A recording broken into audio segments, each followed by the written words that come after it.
6 of us took a trip to the mountains over New Year's. It wasn't spontaneous. We had planned it weeks in advance, but because of the holiday rush, every decent hotel near the main town was fully booked by the time we tried to confirm reservations. After hours of searching, we ended up booking a small resort-style hotel farther out from everything, the kind of place people usually stayed at when they didn't have many other options. It wasn't luxury, but it looked maintained.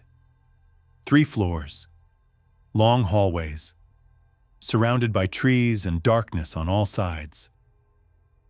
When we checked in, the manager mentioned something that stuck with me later. He said the 3rd floor wasn't really being used that season. Most of the rooms up there were empty, and guests were asked not to wander around at night because there was no staff assigned to that floor. To save electricity, only a few hallway lights were kept on. He said it casually, like it was just another operational detail. None of us thought much of it. After dinner, we went back to our rooms on the 2nd floor. That's when one of our friends started joking about the place. He said it felt like one of those resorts that got boring after sunset, and that people probably scared themselves just because there wasn't much to do. Eventually, he said he was going to go take a look at the 3rd floor anyway, just to prove there was nothing strange about it. 2 others went with him, more out of boredom than curiosity. They came back after maybe 15 minutes. They said the 3rd floor felt empty.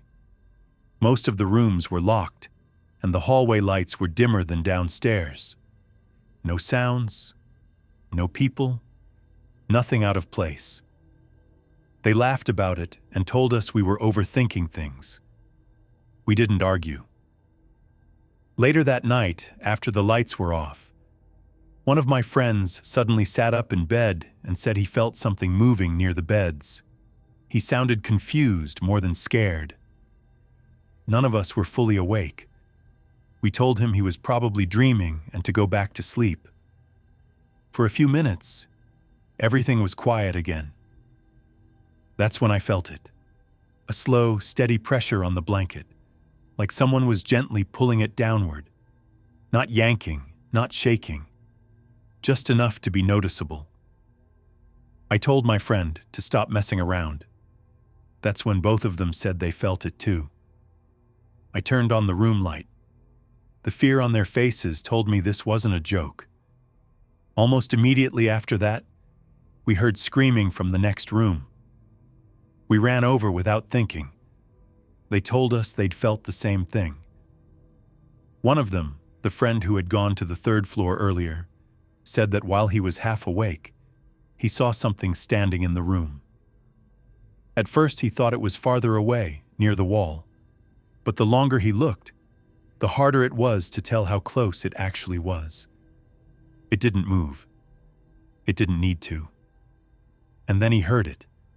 Not out loud, but close enough that it felt like it was meant only for him. It said that not every place welcomes curiosity. After that, all 6 of us stayed together in one room. No one tried to sleep. At some point, something hit the outside wall. Not once, but twice.